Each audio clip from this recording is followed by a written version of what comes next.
नमस्कार विद्यार्थी मित्रांनो, आज आपण इयत्ता 9वीच्या राज्यशास्त्राच्या तिसऱ्या प्रकरणाला सुरुवात करणार आहोत आणि तिसरं प्रकरण आहे भारताची सुरक्षा व्यवस्था।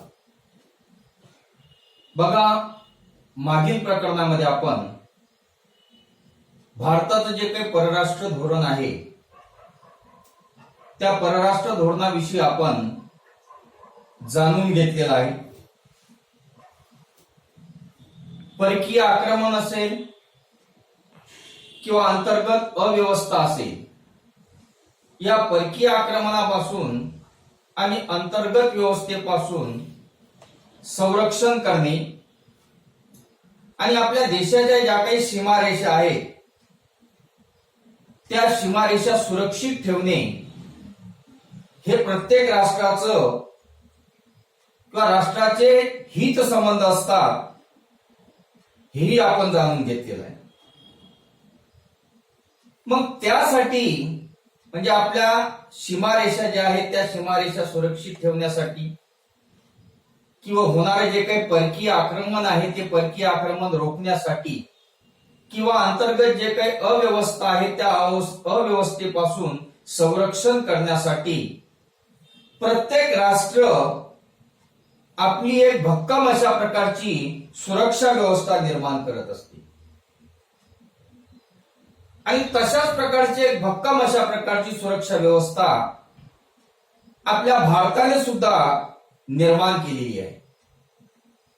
मग अशा प्रकारची आपल्या अंतर्गत सुरक्षेसाठी किंवा परकीय आक्रमणाचा धोका टाळण्यासाठी किंवा आपल्या ज्या काही सीमारेषा आहेत त्या सीमारेषा सुरक्षित ठेवण्यासाठी आपल्या भारताने जे काही भक्कम अशा प्रकारची सुरक्षा व्यवस्था निर्माण केलेली आहे त्या सुरक्षा व्यवस्थेचं जे स्वरूप आहे किंवा त्या सुरक्षेपुढील जे काही आव्हानं आहेत त्या तिचे स्वरूप आणि त्या सुरक्षेपुढील आव्हानं याचाच विचार आपल्याला या भारताची सुरक्षा व्यवस्था या प्रकरणामध्ये करायचा आहे।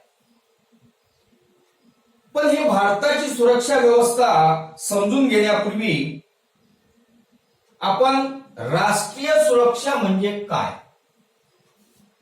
याविषयी थोडं जाणून घेऊया। तर बघा, राष्ट्रीय सुरक्षा म्हणजे काय याविषयी आपण आता चर्चा करणार आहोत। बघा, आंतरराष्ट्रीय व्यवस्था ही सार्वभौम राष्ट्रांची म्हणजेच एकंदरीत जे सार्वभौम राष्ट्र आहेत त्या सार्वभौम राष्ट्रांच्या मिळून ही आंतरराष्ट्रीय व्यवस्था ज्याला आपण म्हणतो ती आंतरराष्ट्रीय व्यवस्था बनलेली असते।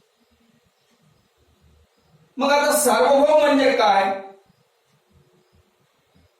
की जी राष्ट्र स्वतंत्र आहे, ज्या राष्ट्रांवर इतर राष्ट्रांचं वर्चस्व नाही किंवा नियंत्रण नाही, जी राष्ट्र स्वतंत्र आहे किंवा ज्या राष्ट्रांवर इतर राष्ट्रांचं वर्चस्व सुद्धा नाही किंवा नियंत्रण सुद्धा नाही अशा राष्ट्रांना म्हणतो आपण सार्वभौम। मग अशा ही जी आंतरराष्ट्रीय व्यवस्था आहे ही आंतरराष्ट्रीय व्यवस्था अशा या सार्वभौम राष्ट्रांकडूनच बनलेली असते। मग ही जी सार्वभौम राष्ट्रे असतात ही सार्वभौम राष्ट्रे एकमेकांना सहकार्य तर करतच असतात, पण हे सहकार्य करत असताना कधी कधी या राष्ट्रांमध्ये संघर्ष सुद्धा निर्माण होतात। मग संघर्षाची कारणं अनेक असू शकतात। काही राष्ट्रांमध्ये सीमारेषेसंबंधी वाद निर्माण होतात, कधी कधी त्यांच्यामध्ये पाणी वाटपावरून सुद्धा संघर्ष निर्माण होतात। म्हणजे आंतरराष्ट्रीय कराराचं पालन न करणे, परस्परांशी सतत स्पर्धा करणे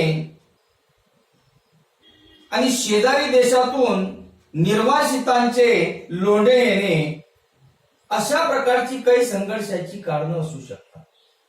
म्हणजे ही सार्वभौम राष्ट्रे जरी एकमेकांना परस्पर सहकार्य करत असले तरी काही कारण असतात की ज्यातून त्यांच्यामध्ये संघर्ष निर्माण होऊ शकतात. मग संघर्षाची कारणं कोणती? की त्यांच्यामध्ये सीमारेषेसंबंधी वाद असू शकतात, किंवा कधी कधी पाणी वाटपावरून सुद्धा त्यांच्यामध्ये संघर्ष निर्माण होऊ शकतात. कधी कधी आंतरराष्ट्रीय करारांचं पालन न केल्यामुळे सुद्धा संघर्ष होऊ शकतात, किंवा परस्परांशी त्यांच्यामध्ये सत्ता स्पर्धा सुद्धा होऊ शकते, किंवा शेजारी राष्ट्रातून निर्वासितांचे जे काही लोंढे आहेत ते लोंढे सुद्धा येऊ शकतात. या अनेक कारणांमुळे या सार्वभौम राष्ट्रांमध्ये संघर्ष निर्माण होऊ शकतो. मग अशा या राष्ट्रांमध्ये जर परस्पर विरोधी हित संबंध जर निर्माण झाले, लक्षात घ्या, अशा राष्ट्रांमध्ये जर अशा प्रकारचे परस्पर विरोधी हित संबंध जर निर्माण झाले तर त्याचं निराकरण तडजोडीच्या माध्यमातून म्हणा, चर्चेच्या माध्यमातून म्हणा, याच्या आधारे ते केलं जाते. परंतु हे प्रयत्न जेव्हा अपुरे ठरतात तेव्हा मात्र हे जे राष्ट्र आहेत हे राष्ट्र युद्धाचा विचार करायला लागतात. म्हणजे लक्षात घ्या की राष्ट्रांमध्ये संघर्ष निर्माण होत असतात, पण या राष्ट्रांमध्ये हे जे काही परस्पर विरोधी हित संबंध जर निर्माण झाले तर त्यासाठी तडजोडी, चर्चा अशा प्रकारचे मार्ग अवलंबले जाऊ शकतात. पण जेव्हा चर्चा आणि तडजोड हे मार्ग जेव्हा अपुरे ठरतात तेव्हा मात्र हे जे राष्ट्र आहेत हे राष्ट्र एकमेकांविरोधात युद्ध करण्याचा सुद्धा विचार करू लागतात. म्हणजे एका राष्ट्राने दुसऱ्या राष्ट्रावर आक्रमण करणं किंवा एखाद्या राष्ट्राच्या सार्वभौमत्वाला आव्हान देणं, अशा प्रकारची जर परिस्थिती निर्माण झाली तर मग मात्र या सुरक्षेला धोका निर्माण होऊ शकतो. आणि त्यातल्या त्यात जे राष्ट्र आक्रमक असतात अशा आक्रमक राष्ट्रांमुळे अशा प्रकारची जे काही स्थिती आहे, अशा प्रकारचं जे काही आव्हान आहे, अशा प्रकारचं आव्हान निर्माण होऊ शकते. म्हणजे जेव्हा राष्ट्र एकमेकांशी युद्ध करायचा विचार करायला लागतात मग एक राष्ट्र दुसऱ्या राष्ट्रावर आक्रमण करतो, म्हणजेच त्या राष्ट्राच्या सार्वभौमत्वाला आव्हान देतो. मग अशा प्रकारे एखाद्या राष्ट्राच्या सार्वभौमत्वाला आव्हान देणं किंवा एका राष्ट्राने दुसऱ्या राष्ट्रावर आक्रमण करणं, यामुळे आपली जी राष्ट्रीय सुरक्षा आहे त्या राष्ट्रीय सुरक्षेला धोका निर्माण होऊ शकतो. मग अशा प्रकारची जे परिस्थिती आहे, हे परिस्थिती एखादं जे आक्रमक राष्ट्र आहे आणि त्या आक्रमक राष्ट्राकडे लष्करी सामर्थ्य मजबूत आहे, अशा आक्रमक राष्ट्राच्या लष्करी सामर्थ्यामुळे अशा प्रकारचा जो काही धोका आहे, अशा प्रकारचं जे काही आव्हान आहे ते आव्हान निर्माण होऊ शकते. म्हणजे एकंदरीत जरी सार्वभौम राष्ट्र असली तरी सुद्धा एकमेकांमध्ये सहकार्याची जरी भावना असली तरी काही काही बाबी अशा असतात की ज्यातून त्यांच्यामध्ये संघर्ष निर्माण होऊ शकतात. मग अशा वेळेस प्रत्येक देशाला आपली जे काही राष्ट्रीय सुरक्षा आहे ते राष्ट्रीय सुरक्षा मजबूत ठेवणं किंवा सुदृढ ठेवणं किंवा त्याचबरोबर अद्यावत ठेवणं हे अत्यंत गरजेचं असतं. म्हणजेच राष्ट्रीय सुरक्षा याचा अर्थ काय, तर कोणत्याही परिस्थितीत राष्ट्राच्या सार्वभौमत्वाचे आणि अस्तित्वाचे रक्षण करणं हे राज्याचं पहिलं कर्तव्य आणि जबाबदारी आहे. लक्षात घ्या, संघर्ष निर्माण होत असतात, त्याचं निराकरण तडजोडीच्या किंवा चर्चेच्या माध्यमातून सुद्धा होऊ शकते. पण काही आक्रमक राष्ट्र आपल्या लष्करी सामर्थ्यामुळे आव्हान देण्याची शक्यता असते. मग हे जे सार्वभौम राष्ट्र आहेत, हे सार्वभौम राष्ट्र अशा परिस्थितीमध्ये म्हणजे कोणत्याही परिस्थितीत राष्ट्राच्या सार्वभौमत्वाचे आणि अस्तित्वाचे रक्षण करणं हे राज्याचं पहिलं कर्तव्य आणि जबाबदारी. मग ती परिस्थिती कोणती असू द्या, त्या परिस्थितीत त्या राष्ट्राचं जे सार्वभौमत्व आहे आणि त्या राष्ट्राचं जे अस्तित्व आहे, त्या अस्तित्वाचं रक्षण करणं हे त्या राज्याचं पहिलं कर्तव्य आणि जबाबदारी असते. आणि ते पहिलं कर्तव्य आणि जबाबदारी असल्याने राज्याला आपली सुरक्षा व्यवस्था कायम सज्ज आणि अद्ययावत ठेवावी लागते. मग हे कर्तव्य आणि जबाबदारी जर पार पाडायची असेल तर प्रत्येक राज्याला आपली सुरक्षा व्यवस्था ही कायम सज्ज आणि अद्ययावत ठेवावी लागते. आणि यालाच आपण राष्ट्रीय सुरक्षा म्हणजे राष्ट्रीय सुरक्षा म्हणजे काय तर कोणत्याही परिस्थितीत राष्ट्राच्या सार्वभौमत्वाचे आणि अस्तित्वाचे रक्षण करणं हे राज्याचे पहिले कर्तव्य आणि जबाबदारी असल्याने राज्याला आपली सुरक्षा व्यवस्था कायम सज्ज व अद्ययावत ठेवावी लागते. यालाच म्हणतो आपण राष्ट्रीय सुरक्षा. मग ही जी राष्ट्रीय सुरक्षा आहे, ही राष्ट्रीय सुरक्षा जतन करण्याचे सुद्धा मार्ग आहे. आता ते कसे तर ज्याला आपण राष्ट्रीय सुरक्षा असं म्हणतो, त्या राष्ट्रीय सुरक्षेचा जो संबंध आहे तो संबंध भौगोलिकतेशी जोडलेला आहे. लक्षात घ्या, राष्ट्रीय सुरक्षिततेचा संबंध हा भौगोलिकतेशी जोडलेला आहे. कारण भौगोलिक दृष्ट्या अधिक निकट असणारे जे राष्ट्र असतात त्या राष्ट्रांकडून राष्ट्रीय सुरक्षेला धोका निर्माण होण्याची शक्यता अधिक असते. लक्षात घ्या की जे राष्ट्र जवळ आहे, भौगोलिक दृष्ट्या जे राष्ट्र जवळ आहे त्या राष्ट्राच्या किंवा त्या राष्ट्राकडून राष्ट्रीय सुरक्षेला धोका निर्माण होण्याची जे काही शक्यता आहे ती शक्यता अधिक असते.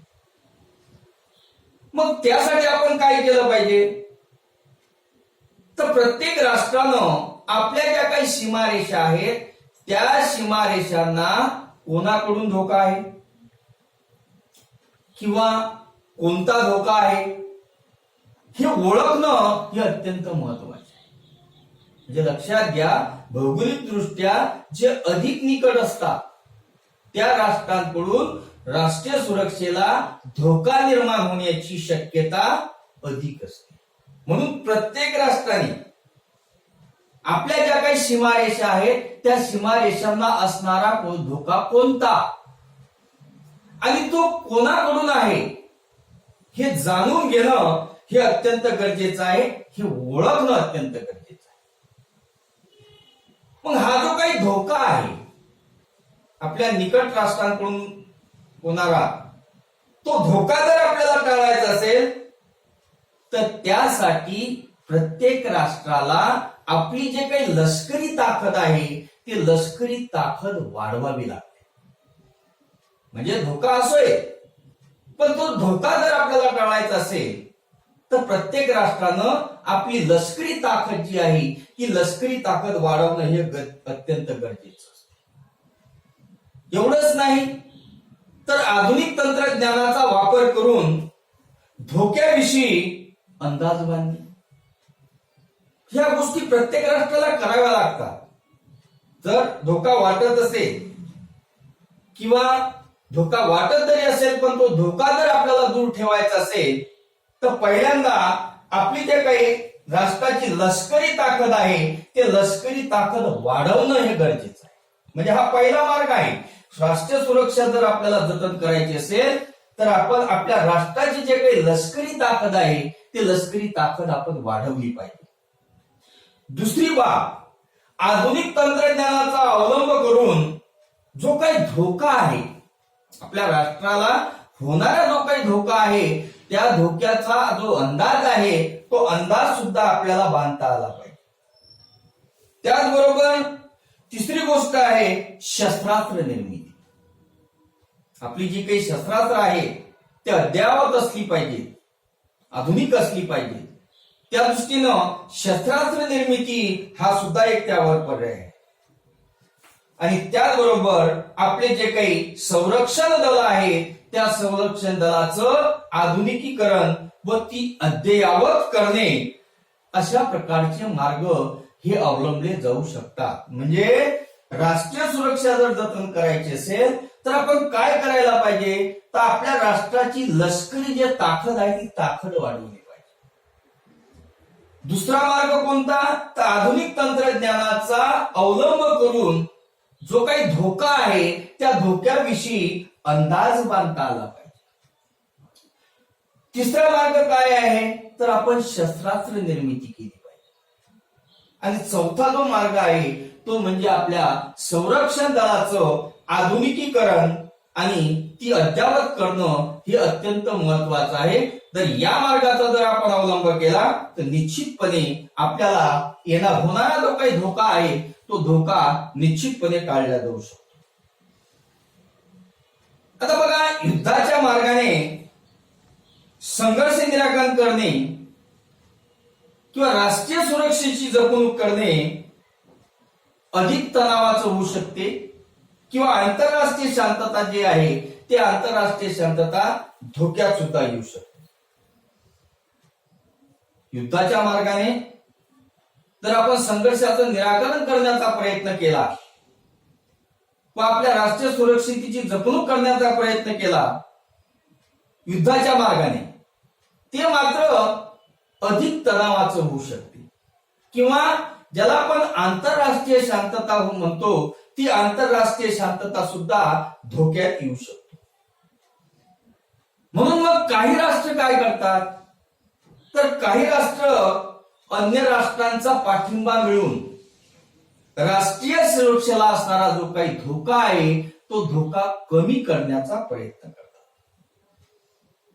लक्षात घ्या, म्हणजे युद्धामुळे जर आपण संघर्षाचं निराकरण करण्याचा प्रयत्न केला किंवा आपल्या राष्ट्रीय सुरक्षेची जपणूक करण्याचा प्रयत्न जर केला तर त्यामुळे अधिक तणाव निर्माण होऊ शकतो किंवा आपली जे काही आंतरराष्ट्रीय शांतता आहे ती आंतरराष्ट्रीय शांतता सुद्धा धोक्यात येऊ शकतो. म्हणून काही राष्ट्र काय करतात, तर इतर जे काही अन्य राष्ट्र आहे त्या अन्य राष्ट्रांचा पाठिंबा मिळवण्याचा प्रयत्न करतात आणि त्यांच्या पाठिंब्याने हा जो काही धोका आहे किंवा राष्ट्रीय सुरक्षेला असणारा जो काही धोका आहे तो धोका कमी करण्याचा प्रयत्न करतात. मग हा जो धोका आहे हा धोका कमी करण्यासाठी साधारणपणे हे राष्ट्र काय प्रयत्न करतात, पहिल्यांदा आपल्या ज्या काही भौगोलिक सीमारेषा आहेत त्या सीमारेषांना कोणता धोका आहे, कोणाकडून धोका आहे, म्हणजे आपल्याला येणारा धोका कोणता आणि तो कोणाकडून आहे हे ओळखण्याचा प्रयत्न करतात. आणि एवढंच नाही तर हा धोका टाळण्यासाठी मग शस्त्रास्त्र निर्मिती करणे, आपली जे काही संरक्षण दल आहे त्या संरक्षण दलाचं आधुनिकीकरण करणे आणि आधुनिकतेचा किंवा आधुनिक तंत्रज्ञानाचा वापर करून आपली जे काही लष्करी दल आहे, आपली जे काही राष्ट्राची ताकद आहे ते ताकद वाढवण्याचा प्रयत्न करतात.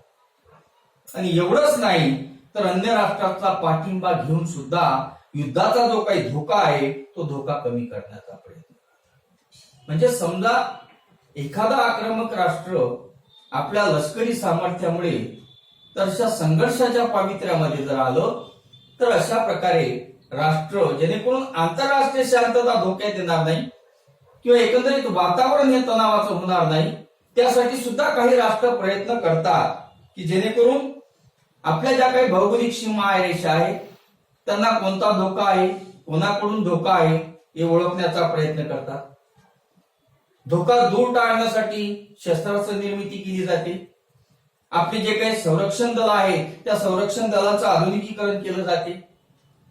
त्याचबरोबर आधुनिक तंत्रज्ञानाचा वापर करून राष्ट्राची जी सुरक्षा ताकद आहे किंवा राष्ट्राची जी लष्करी ताकद आहे ते लष्करी ताकद वाढवली जाते.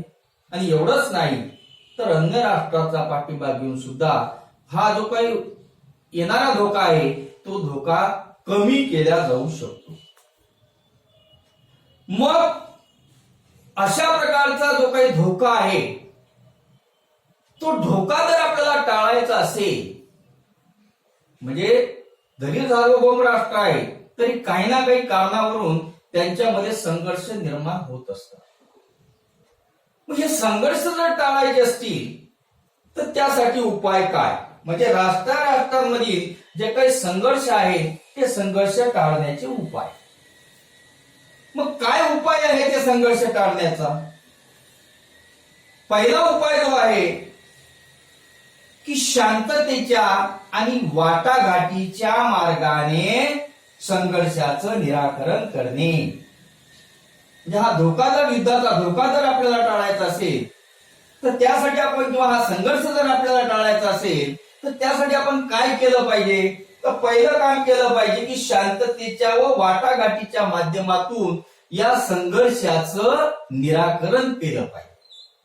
जर हा संघर्ष शांततेच्या आणि वाटाघाटीच्या मार्गाने जर त्याचं निराकरण झालं तर युद्धाचा प्रश्न निर्माणच होत नाही.